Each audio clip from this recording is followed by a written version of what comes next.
Qué bueno. Ya conversaré contigo esta semana que estoy. Bien, bien.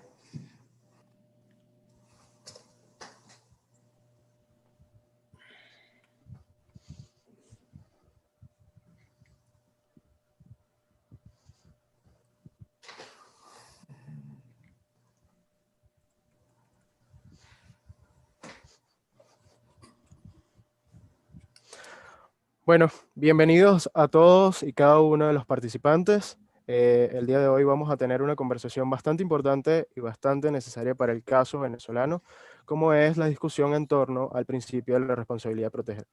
En esta oportunidad vamos a tener digamos, dos personas muy influyentes en el ámbito de la política internacional, sobre todo para el caso de la región, teniendo en cuenta que además tenemos participantes de varios lugares de la región, como es el caso de Bolivia, el caso de Chile y sobre todo en el caso venezolano hay muchas personas con especial interés en esto. En esta oportunidad, bueno, digamos que el principio de responsabilidad de proteger, para los que no lo saben, y bueno, vamos a profundizar en eso, pero es un principio que se acuñó en el año 2005 por la Organización de Naciones Unidas, en donde los estados tenían el compromiso de alguna manera de proteger a sus poblaciones de genocidios, de crímenes de lesa humanidad, y bueno, de ciertas amenazas que de alguna manera colocaran en riesgo a su población. Y bueno, esto se fundamentaba en tres pilares fundamentales. El primero era que los estados tenían el compromiso y la responsabilidad de proteger a sus poblaciones. El segundo es que la comunidad internacional tenía el compromiso o la responsabilidad de apoyar a estos estados para que ellos protegieran a su población. Y el tercer caso, y quizás el que nos lleva a esta discusión el día de hoy, es que las naciones internacionales tienen el compromiso o la responsabilidad de ayudar a las poblaciones vulnerables o a las poblaciones en peligro en determinados países donde el Estado evidentemente no ha contribuido para proteger a esta población. Y es el caso de Venezuela. En esta oportunidad contamos con el secretario general de las de la Organización de Estados Americanos, el señor Luis Almagro, quien es abogado y político uruguayo, quien desde el 2015 está como secretario general de la Organización de Estados Americanos. Y por otra parte tenemos al señor Diego Arria, quien es economista, escritor, político y diplomático venezolano, quien en el año 1992, como embajador de Venezuela, fue presidente del Consejo de Seguridad de la Organización de Naciones Unidas. Bienvenido a ambos. Y bueno, para darle quizás una apertura más a la discusión, quisiera hacer una primera pregunta al secretario Luis Almagro, y es precisamente en torno al principio de responsabilidad de proteger. ¿Qué implica la responsabilidad de proteger y qué mecanismos adopta o ha adoptado la Organización de Estados Americanos que respondan precisamente a este principio? En realidad, vamos a tomar un caso puntual sobre Venezuela, y en realidad es la mejor manera de ejemplificar, porque es el país donde en este momento ocurren crímenes de lesa humanidad, de acuerdo a los informes de Naciones Unidas, de acuerdo a las denuncias formuladas por el informe de la Secretaría General de la OEA y el panel de expertos independientes, la violación sistemática de derechos humanos, y obviamente tenemos que aterrizar eso conceptualmente, qué significa el proceso de responsabilidad de proteger, porque es un proceso, no es algo que se pase, no es la primera movida, la última, digamos, o sea, no es algo que simplemente se va directamente, como algunos señalan, o malintencionadamente quieren interpretar, de que se comienza directamente por una intervención militar. Al contrario, la responsabilidad de proteger implica prácticamente todo el proceso que se ha hecho con Venezuela y que se ha venido haciendo. Implica desde la presentación de informes que tienen que ver con la constatación de los hechos a los que referimos, o sea, en este caso crímenes de lesa humanidad, en otros casos obviamente han sido los casos de genocidio, las gestiones diplomáticas para evitar esto, las misiones que se realizan a los efectos de tener esto, los procesos políticos y diplomáticos, ya sea incluso los de diálogo fallido, o prácticamente cada resolución que ha aprobado el Consejo Permanente al respecto, la deslegitimación de la dictadura venezolana. Todos estos son elementos de la responsabilidad de proteger, que tienen sus componentes son esencialmente políticos y diplomáticos, y tienen que ver con, obviamente, un proceso de presión incremental para detener esos crímenes de lesa humanidad y para llegar a soluciones que permitan restablecer los derechos de la gente y proteger a la gente. El principio es cuando uno constata la situación de crisis humanitaria, la situación de crímenes de lesa humanidad en el país. Y al constatar esto, obviamente que la primera acción es pedirle al Estado la protección de sus nacionales. Cuando esto no se da y continúan los atropellos que significan los crímenes de lesa humanidad o la disfuncionalidad y de la politización de los instrumentos de solución humanitaria para el país, entonces obviamente se siguen a las etapas siguientes. O sea que podemos decir que lo que ha hecho la OEA en todo este tiempo ha estado vinculado de una manera clara a la responsabilidad de proteger, y tiene mucho que ver con eso nuestra actuación. O sea, cada proceso negociador que se ha abierto, cada resolución que se ha aprobado, cada denuncia que se ha formulado, cada informe que se ha presentado, tienen que ver con responsabilidad. Sí, en ese mismo sentido, quisiera quizás preguntarle al señor Diego Arria si cree en la posibilidad de que este principio sea aplicado y a su vez, qué conflictos o qué tipo de impedimentos cree que existen de manera interna y de manera externa al caso venezolano para su aplicación, ¿no? Pues fíjate, yo estaba oyendo primero la explicación del secretario general, que me parece absolutamente completa y correcta. Curiosamente, él mismo hace un par de años convocó en Washington a un grupo de personas donde realmente se comenzó a explorar para los fines de América Latina ese concepto que algunos llaman una doctrina, otros llaman un principio de la responsabilidad de proteger. Casualmente hoy veo que el secretario general estuvo en una conferencia sobre las Américas en Miami y dijo que Almagro repudia la farsa del 6 de diciembre de las elecciones. Dice, los usurpadores deben irse y deben ser juzgados. Eso es otra dimensión de la responsabilidad de proteger. De hecho, está intentando proteger a los venezolanos. Yo no quiero apenarlo a él, pero no ha habido en la historia trágica de los últimos años de Venezuela una persona que ha hecho más por ayudarnos a rescatar o por protegernos y ayudarnos a rescatar la libertad que el secretario general. Ahora, la pregunta específica tuya me hay que repetir porque yo mismo me extravié. Sí, que si cree que existe en este momento quizás alguna posibilidad de aplicación y además de eso, bueno, los Sí. retos internos y externos al caso venezolano. Mira, yo siempre he pensado que yo fui parte del comité de trabajo que tenía Kofi Annan en esa época para justamente que es el que luego se aprueba en el año 2005, como tú lo señalaste, esa cumbre que hubo en las Naciones Unidas. Y fue uno de los integrantes de los grupos de trabajo para llegar a esa filosofía, a ese principio que en el fondo para mí, no sé qué pensará el secretario general, creo que él me ha oído antes decir eso, fue una confesión, una especie de penitencia de las Naciones Unidas, sobre todo del propio secretario general, por los errores cometidos, por la ausencia, por la indiferencia, por la complicidad por lo cometido, lo ocurrido en Ruanda y en Bosnia, que se origina realmente con el primer informe del secretario general Kofi Annan en el 99 a la Asamblea General, donde dice por haber fallado, por haber sido absurdamente neutrales, no intervenimos. Entonces yo siempre he dicho que esto surge en el fondo porque el mismo Kofi Annan, que estuvo a cargo de Ruanda, nada menos, y a cargo de Bosnia, como en esa época era subsecretario general encargado de la paz, fue realmente una persona que carga una responsabilidad enorme y una manera de descargarlo ha sido esa.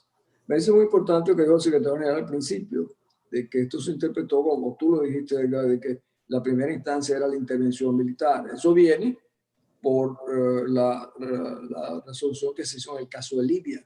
Yo ya estaba fuera de las Naciones Unidas, pero cuando leo la resolución de Libia no lo puedo ni creer porque era la primera vez que se mencionaba como si fuera un principio de la Carta de las Naciones Unidas, que no lo es, y se mencionaba el caso de Libia. Pero al mismo tiempo, yo lo completo diciéndote lo siguiente. Para mí, la responsabilidad de proteger está en la Carta de las Naciones. La Carta de las Naciones Unidas es la Carta de protección porque es la que tiene todos los principios que uno pudiera imaginarse. En el fondo, casi diría lo mismo que la propia OEA, la Carta Democrática Interamericana y la propia Carta de la OEA es también una responsabilidad de proteger a las instituciones. En el caso de Venezuela, como seguramente tú lo puedes explicar también, cuando se trata de una intervención armada como parte de una dimensión más allá de lo que la gente considera normalmente la responsabilidad de proteger, requiere pasar por el Consejo de Seguridad de las Naciones Unidas. Y eso, como sabemos, gracias a la cortesía de China y de Rusia, eso no es posible. Excelente, señor Diego García. Precisamente eso quizás es lo que ha estado más en la discusión en el caso de, bueno, sobre todo en el caso de los círculos juveniles en Venezuela cuando hablamos de este principio. Es precisamente, bueno, si esto tiene que pasar por el Consejo de Seguridad de la ONU, efectivamente va a ser un caso un poco perdido, por no decirlo por completo, precisamente por la posibilidad de veto que tienen estas dos naciones. Pero volviendo quizás al tema inicial, una pregunta al señor secretario Luis Almagro es precisamente generalmente estos mecanismos de protección hacia la población de una determinada región se dan con la legitimidad que otorga una institución en términos de la exigencia o pedir la ayuda hacia algún organismo intergubernamental. En el caso de Venezuela no existen, o digamos que las instituciones están por completo usurpadas y las que no han sido inhabilitadas en cuanto a su poder de decisión o su poder de acción dentro del país.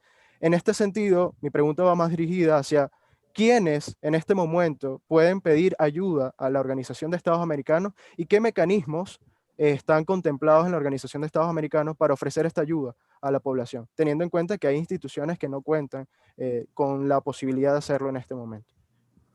Sí, pero desde el punto de vista institucional hay una legitimidad en función del artículo 233 de la Constitución Bolivariana de Venezuela, que otorga la presidencia encargada al presidente de la Asamblea Nacional.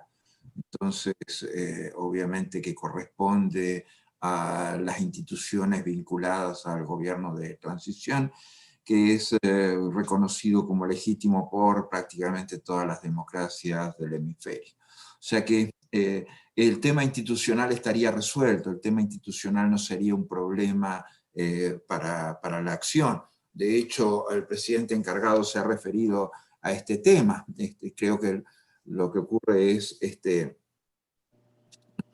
un tema de falta de voluntad del gobierno de transición, aunque pueden existir algunas confusiones en cuanto al manejo político internacional del tema, que nunca debe implicar saltearse etapas, institucionales y saltearse etapas diplomáticas, sino que obviamente tiene que estar aterrizado en la incrementalidad del proceso y dejar claro que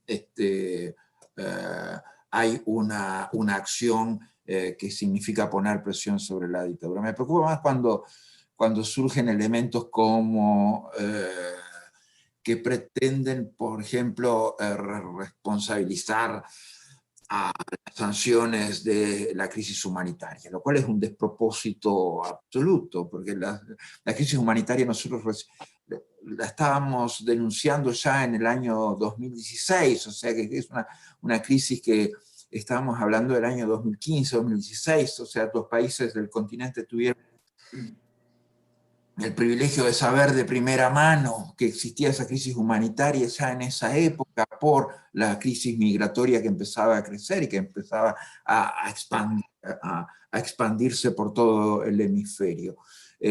Y las primeras sanciones que tienen un dejo de acción sobre el sistema financiero de PDVSA, que además, o sea, tenía mucho que ver con la lógica del lavado de dinero del narcotráfico que tenía ese sistema financiero de PDVSA, y si uno ve cómo se implementan esas sanciones, tienen mucha puntería sobre ese esquema de lavado de dinero y narcotráfico. Entonces, cuando aparecen actores políticos venezolanos pidiendo levantar sanciones a los dictadores, porque supuestamente eso va a aliviar la situación humanitaria, es en muchos casos un despropósito. Es como pensar que los 800 millones de dólares que se les congelaron acá a Tarek El Aissami, si mañana se descongelan, de repente Tarek El Aissami va a sufrir un arrebato y va a repartir esos 800 millones de dólares entre todos los venezolanos, ¿no? Lo cual es un despropósito desde el punto de vista lógico, es un despropósito desde el punto de vista intelectual. O sea, yo no podría ser inteligente y decir semejante disparate, ¿no? O sea, eso es algo que debe quedar claro, que debemos saber, que debemos ser conscientes al respecto. Pero esto son narrativas que se instalan porque obviamente que muchos de estos, de la gente afectada, tiene que ver con gente que tenía vinculación financiera con la dictadura y también tenía vinculación financiera con la oposición, y obviamente que la operación rescate de algunos de esos financistas afecta a variables políticas internas aquí de acción y de presión sobre la dictadura. Claramente, y uno lo ve cada tanto. O sea, cuando uno tira esta pedrada siempre escucha algún chancho que grita, o sea, hay un chancho que le pega esta pedrada, ¿no? Totalmente de acuerdo con usted, señor secretario. Precisamente aquí ha calado, y durante los últimos días como que ha calado más la narrativa que ha impuesto el régimen acerca de la responsabilidad de las sanciones. Y digamos que no podría juzgar a la población de creer esa narrativa precisamente por la situación que estamos atravesando. Hace pocos días denunciaba yo que en varias regiones del país se está inundando debido a las lluvias. Y aparte de la inundación por las lluvias, existe una poca posibilidad de que puedan comprar alimentos porque cada vez es menos el acceso a la gasolina. Entonces, digamos que en esa falta de información, en esa falta de mostrar y de llegar quizás a los medios tradicionales y mostrarle a la gente que todo esto es debido al debacle de PDVSA, a la corrupción de PDVSA o de otras instituciones, ha calado más que los medios tradicionales hagan eco a lo que dice el régimen. Pero en este sentido, quizás quisiera atajar un poco una pregunta que nos hacía uno de los participantes y que va dirigida al señor Diego Arria, pero es precisamente por esto. Existe cierto descontento, o cierto, más que descontento, como una especie de incertidumbre de los jóvenes respecto a cuánto influye en el tema de las sanciones, porque vemos el caso de Cuba, por ejemplo, quienes tienen bastante tiempo ya estancados allí y como que no mejora la situación, pero tampoco termina de destruirse por completo. Existe una pregunta esencial y es si la situación de Venezuela no mejora a un corto o mediano plazo, ¿cree usted que la política internacional o la región vaya más hacia que darle protagonismo más a la paz de la región por encima de la libertad de Venezuela? Es decir, ¿tendrían la posibilidad de ello o tendrían en mente sentarse y legitimar nuevamente a Maduro solo para apaciguar la situación en Venezuela en vez de buscarle una solución y una salida a la libertad de Venezuela? Bueno, eso es una gran pregunta, pero déjame solo agregar algo a lo que muy correctamente señalaba el secretario general. Eh, no ha habido realmente un compromiso en la dirigencia política venezolana por ejercer el principio, la doctrina, el concepto de la responsabilidad de proteger. Porque cuando uno ve, por ejemplo, que recientemente, abiertamente, el jefe político del interinato, que es el señor Leopoldo López, dice desde Madrid que lo que han estado ellos conversando es un gobierno de transición con el régimen. Eso te indica que si eso ha sido la orientación, el tema de la responsabilidad de proteger ha sido para ellos algo en la sombra, no un concepto para agarrarlo, afirmarse y usarlo como se esperaba que fuera por los que lo han invocado. Ahora, en la segunda parte de lo que tú estás señalando, evidentemente yo creo que ese es un riesgo muy grande. Las sanciones son siempre criticables, evidentemente, primero por los que las sufren, pero como dice el secretario general, hay mucha gente vinculada también, él lo ha dicho de una manera muy elegante, pero otro lo va a decir de una manera más cruda, gente vinculada de la dirigencia local, política, que tienen asociaciones, para ponerle un nombre diplomático, ilícitas o irregulares, con gente que justamente está bajo un sistema de sanciones o puede estarlo indiciado por un montón de causas. La situación en América Latina está cambiando peligrosamente para nosotros en muchos aspectos. El proceso incluso norteamericano puede tener para nosotros consecuencias. Yo espero que no sea el caso, pero las probabilidades son grandes. Y como dices tú, lo que la pregunta sugiere, si el tema de Venezuela se va a perpetuar, en la realidad venezolana, si vendría un nuevo cambio en la orientación, que sería tal vez lo que tú llamarías un ablandamiento, como en el fondo lo han pedido en muchas oportunidades dirigentes políticos de la oposición venezolana, desde la época de la Mesa de Unidad Democrática, que fueron a Washington a pedir que eliminaran las sanciones que impuso por primera vez el presidente Obama. Esos mecanismos han seguido ejercitándose y para mí son un problema realmente serio que los venezolanos que podemos hablar con claridad debemos realmente denunciarlo con toda firmeza para que el país sepa en qué camino nos están tratando de llevar o en qué camino ya estamos yendo. Inmensas gracias por esa aclaratoria, señor Diego Arria.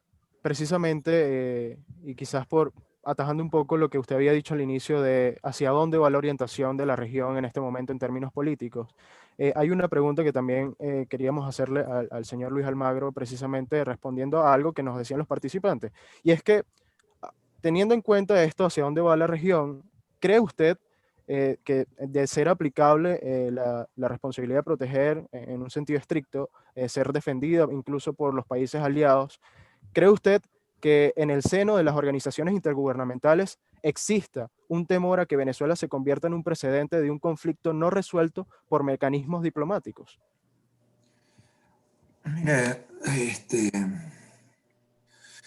vamos a ver un poco la historia de América Latina. Y verdaderamente en América Latina no hay casos en que un país latinoamericano se involucre directamente y menos, o sea, que realice gestiones diplomáticas, sí, como las hacía Diego Arria en la época de Carlos Andrés Pérez en Chile, para lograr la liberación de Letelier y de otros. Acciones diplomáticas hay, pero, y por lo tanto, debemos dar a esa posibilidad a la diplomacia de resolver este tema también y a la política de resolver este tema también. Por eso siempre insisto mucho en agotar estos mecanismos. En cuanto a lo que usted señala de la posibilidad del uso de la fuerza para resolver este tema, no hay en la historia latinoamericana que un país se intervenga así en el otro para resolver un tema de democracia, de derechos humanos, de crímenes de lesa humanidad, de violación sistemática de derechos humanos, e incluso cuando se han perpetrado genocidios sobre poblaciones indígenas. O sea, no existe esa posibilidad. Los países latinoamericanos no intervienen uno contra el otro en función de estos principios. Las guerras que han habido en Latinoamérica han sido por unos metros de terreno, pero no por defensa de la democracia, de los derechos humanos. No lo han habido tampoco para los casos de proteger a la población. Lo más, o sea, han habido intervenciones de Estados Unidos en algunos casos para eliminar una dictadura. En el caso de Panamá es el más notorio, ¿no? Una dictadura narcotraficante como la de Noriega. Y después han habido casos de intervención de Estados Unidos en el siglo XX para instalar una dictadura también. O sea, tenemos de todo, ¿no? O sea, y por lo tanto esa aprehensión natural que tienen los latinoamericanos a la intervención militar. ¿Qué es lo qué es el problema que tenemos acá hoy? Es que tenemos dictaduras amortizadas. La dictadura cubana está amortizada por décadas de dictadura, por una desactivación completa de la gente y la reducción de la sociedad a un esquema de control definitivo de la población. lo cual hace muy difícil moverse, movilizarse, hace muy difícil hacer calle, hace muy difícil hacer protesta y calle, o sea, lo hace muy complejo, o sea, muy complejo para el pueblo cubano. La dictadura cubana tuvo un caso, fue la primera dictadura narcotraficante del hemisferio antes que la de Noriega, o sea, pero ellos encontraron una forma de salir de eso con la ejecución de X cantidad de chivos expiatorios que encontraron, que determinaron, y salvó el Estado, y con eso se salvó la revolución, y con eso se salvó la dictadura. La dictadura hoy venezolana, y por eso que es muy importante lo que decía Diego, el papel de la justicia. ¿Qué es lo que tenemos hoy? Dictadores que están acusados prácticamente todo lo más horrible que es posible acusar a alguien en el mundo. O sea, están acusados de corrupción, de haberse robado de Venezuela cuando muy poco, 90.000 millones de dólares, eso es un plan Marshall en moneda actualizada. Están acusados de, y en algunos casos sentenciados, hay juicios en curso en Houston y en Texas y en la Florida. Hay una sentencia muy clara del Tribunal Supremo Legítimo de Venezuela, en tiempo presidido por Miguel Ángel Martín, sobre la corrupción de la dictadura y de Maduro específicamente.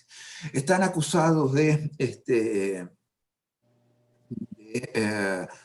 crímenes de lesa humanidad en La Haya, por 6 países, un hecho sin precedentes. Están acusados por el sistema de Naciones Unidas de crímenes de lesa humanidad también, pero las instancias jurisdiccionales fundamentalmente están en proceso de preinvestigación en La Haya. Y están acusados también de narcotráficos. Los dictadores, hay sobrinos del dictador presos acá en Estados Unidos, y están las acusaciones contra dictadores aquí en narcotráfico. O sea, tenemos el combo completo: corrupción, narcotráfico y crímenes de lesa humanidad. Podríamos agregar los esquemas de ecocidio que están haciendo en el arco minero, y obviamente la dimensión de crisis humanitaria que sufre el país, y de crisis migratoria que definitivamente tiene responsabilidades muy claras. O sea, que hay, la justicia tiene que jugar un papel fundamental en la extirpación de la dictadura venezolana, y los juicios en curso tienen que seguir adelante para que los dictadores sean juzgados y para que los dictadores en su momento sean aprendidos. Creo que la justicia va a ser un elemento clave en la responsabilidad de proteger y en asegurar los derechos a la gente, porque todos estos son crímenes cometidos fundamentalmente contra un pueblo. Muchísimas gracias, señor secretario. Precisamente, digamos que nosotros desde Es Libertad Venezuela hemos conversado recientemente y hemos hecho actividades respecto a lo que está ocurriendo en el arco minero del Orinoco, que de alguna manera se ha dejado un poco de lado. Y a su vez hemos hecho denuncias respecto a cada uno de los elementos que usted ha evidenciado. Pero, digamos, volviendo un poco a lo que usted comentaba al principio respecto a que, bueno, no existen precedentes, o que más bien los países de la región no se sumarían a un tema del ejercicio de la fuerza, hay una pregunta para el señor Diego Arria, que va precisamente a si usted cree que existe disposición o voluntad de los actores políticos internacionales de actuar bajo este principio hacia el caso venezolano. Mira, lo hay en una dimensión, en la dimensión declarativa, que tiene muy poco costo. Por ejemplo, incluso el gobierno interino es reconocido por 50 y tantos de países, pero que realmente, con excepción de 2 o 3, reconocen paralelamente y realmente a la narcotiranía de Maduro. Cosa que yo decía la semana pasada hablando a un grupo de la Unión Europea, que la Unión Europea, que condena el tráfico de droga, que condena a los narcotraficantes en el espacio geográfico de Europa, sin embargo, mantiene relaciones con el principal estado narcotraficante del continente y del mundo, sin ninguna clase de pudor. Entonces, de hecho, te digo que en lo que son resoluciones, no habrá nunca un problema. El problema está en la aplicación. Pero, por ejemplo, el ejemplo lo tenemos que dar los venezolanos. Vuelvo a lo que te decía hace un ratito.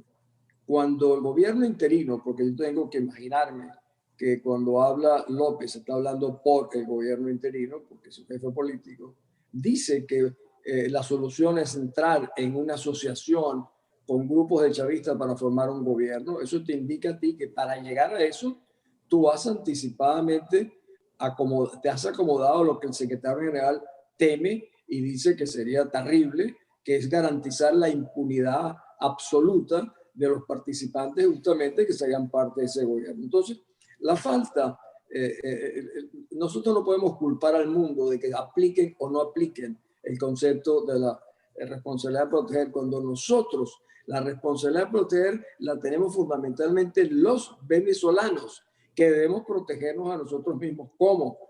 Realmente hablando con claridad, ubicando los objetivos claramente, y no como estamos viendo que han sido torcidos o escondidos, y recién nos estamos enterando de que entonces durante todos estos años lo que se negociaba a las espaldas del pueblo venezolano era un gobierno de transición con los chavistas. Por Dios, si eso lo hubiesen dicho al principio, te garantizo que jamás hubieran tenido ninguna clase de apoyo.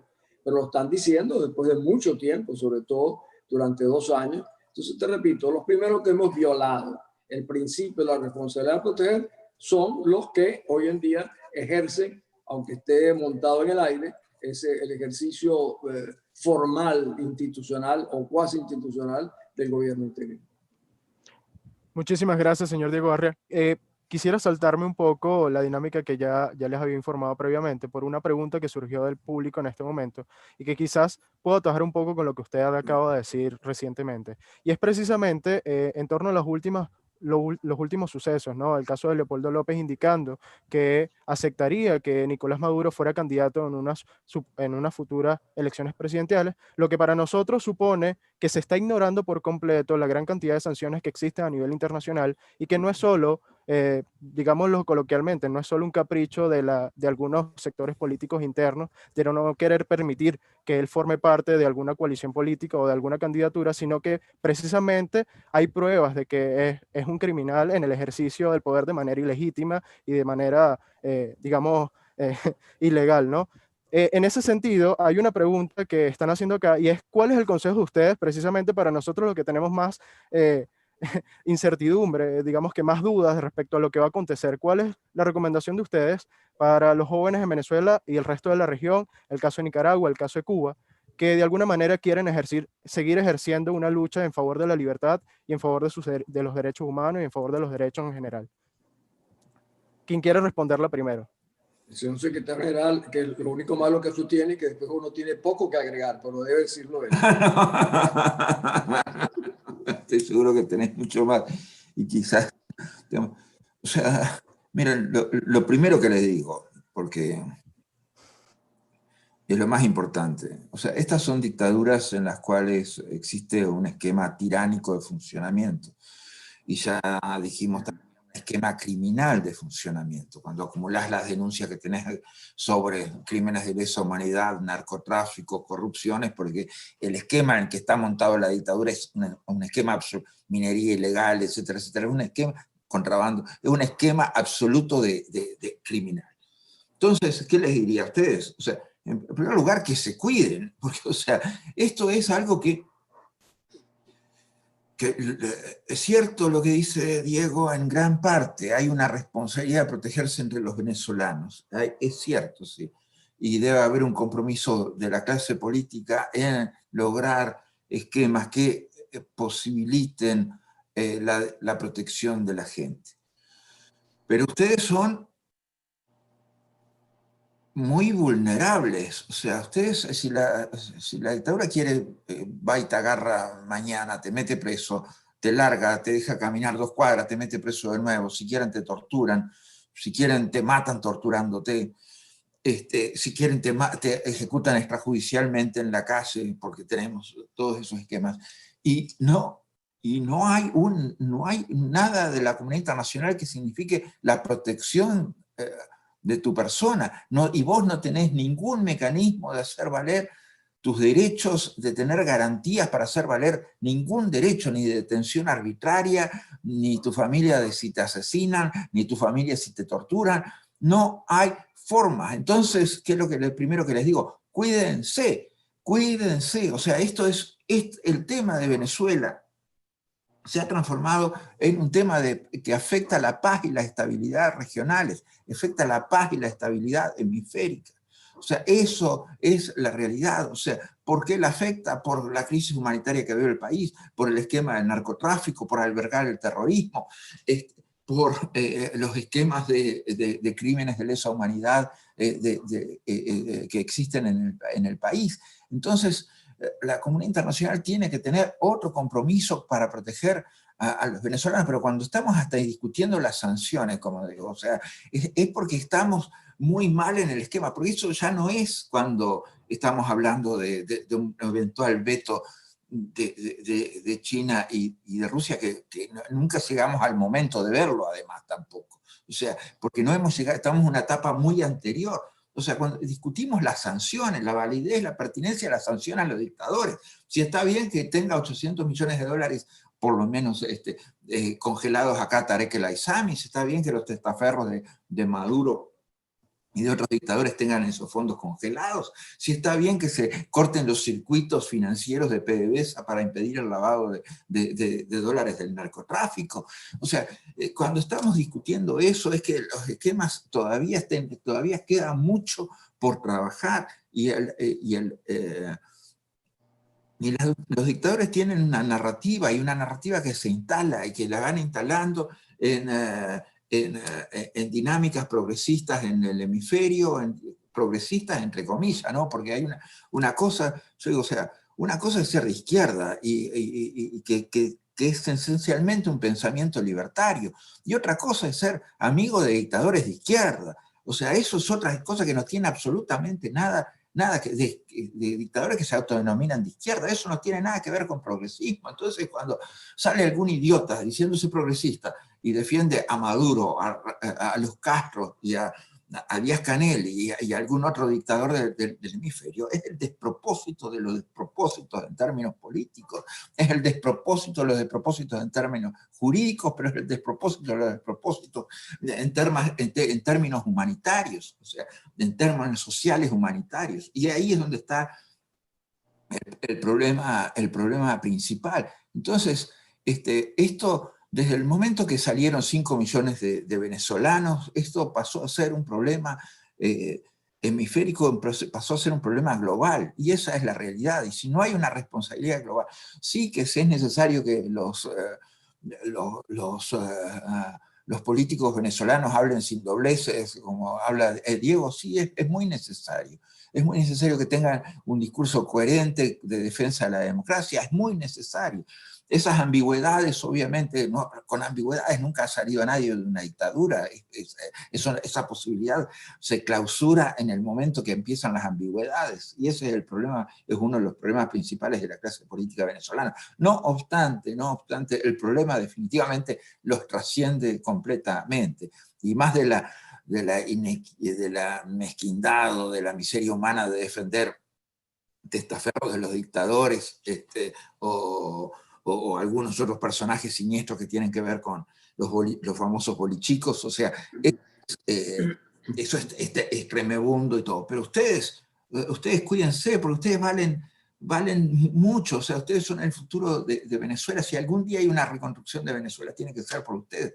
Pero no hay manera de cuidarlos. La comunidad internacional no ha encontrado una manera de cuidarlos. Yo puedo denuncio prácticamente cada preso político que me entero. O sea, y en algún caso se le mejoran las condiciones, en otro caso puede ser que no. O sea, pero definitivamente no es suficiente. Muchísimas gracias, señor secretario. Adelante, señor Diego. Pues como te dije, cada vez que habla el secretario general, lo único que uno puede decir es que está de acuerdo. Y él lo ha dicho con un gran amor latinoamericano, porque recuérdate que él no solamente es un gran protector y defensor de la causa venezolana, lo hace porque es la causa de la libertad, de los derechos humanos, que nos va mucho más allá de nosotros. Yo estoy hablando de la juventud, que a mí me ha llamado muchísimo la atención, y te debo confesar, yo sigo los 27 días de la semana empeñado en ver cómo puedo ser útil al rescate de la libertad por gente como tú. por los grupos jóvenes de Venezuela, que ojalá representen el futuro, pero para que haya futuro tienen que generarlo en el presente. Por una razón, porque nunca creo que nosotros hemos tenido unas generaciones tan interesadas colectivamente en cómo, en los asuntos fundamentales del país, y no en los pequeños intereses que han sido los monopolizadores de los partidos en el pasado, o algunos hasta que comenzaron, cuando no habían comenzado a declinar. De que ustedes ven los aspectos centrales del país, que solamente es lo que se debería estar discutiendo. Hemos perdido el foco que tenía la comunidad internacional sobre nosotros hace un par de años, hoy no existe. Al mismo tiempo, cada uno de los países de la región tiene problemas. Ya no solamente la región, lo tienen los Estados Unidos, lo tienen Europa. Y si tú le agregas a eso el hecho de que cada quien tiene su problema serio, mira lo que está pasando en el Perú, lo que puede pasar en Colombia, Brasil, Nicaragua, y si tú le preguntas a una persona en las calles en Caracas, ¿qué piensa usted de lo que está pasando en Nicaragua? Bueno, eso no es un problema mío, y seguramente el de Nicaragua dirá lo mismo de Venezuela. El concepto de solidaridad es muy difícil exigirlo, y sobre todo en un país como el nuestro, donde la gente sufre hasta para buscar gasolina en el país con las reservas de petróleo más grandes del mundo. Eso hace que el desafío que está por delante sea mucho más complejo. Pero el haber perdido el centro de interés solo lo podemos recuperar te vuelvo a repetir, yo creo que lo van a recuperar gente como tú, como ustedes, los que oyen a los invitados que tú tienes hoy, porque están convocando a las ideas. ¿Cómo salimos de esto? No es cómo los quitamos para ponernos nosotros, no es quítate tú para ponerme yo.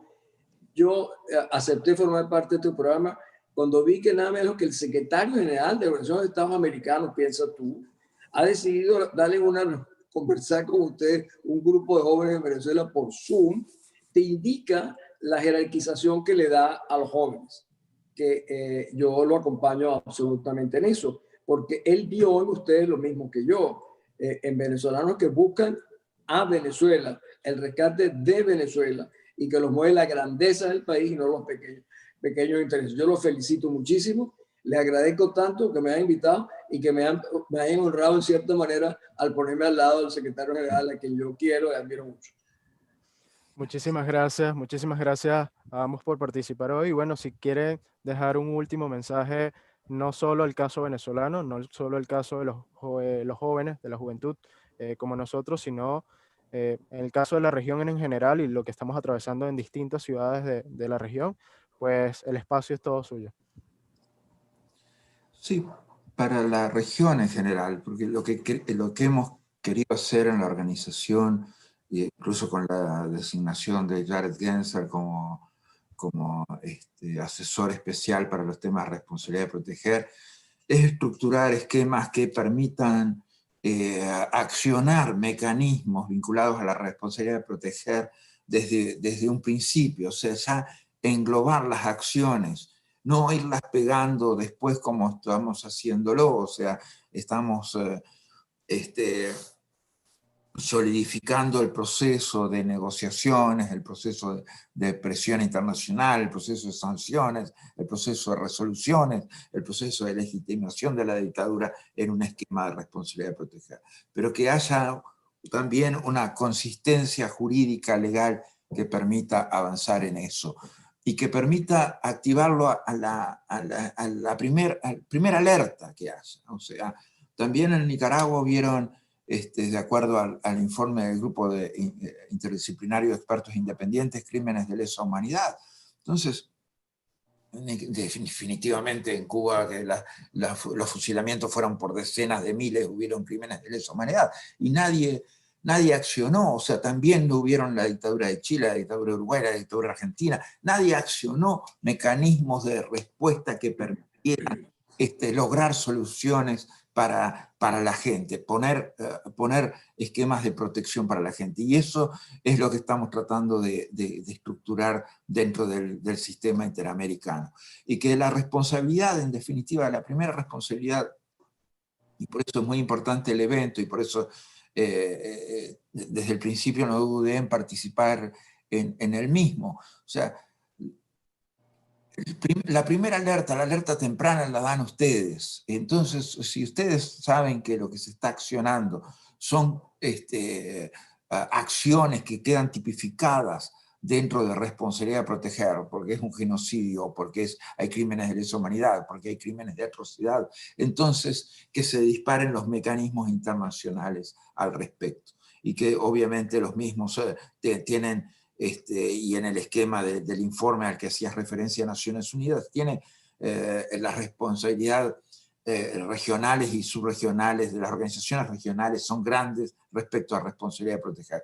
Pero la responsabilidad de las organizaciones también depende de hoy, como en muchos casos, de la ciudadanía. La ciudadanía tiene la primera responsabilidad de denuncia que existe sobre estos temas. Adelante, señor Diego Arria.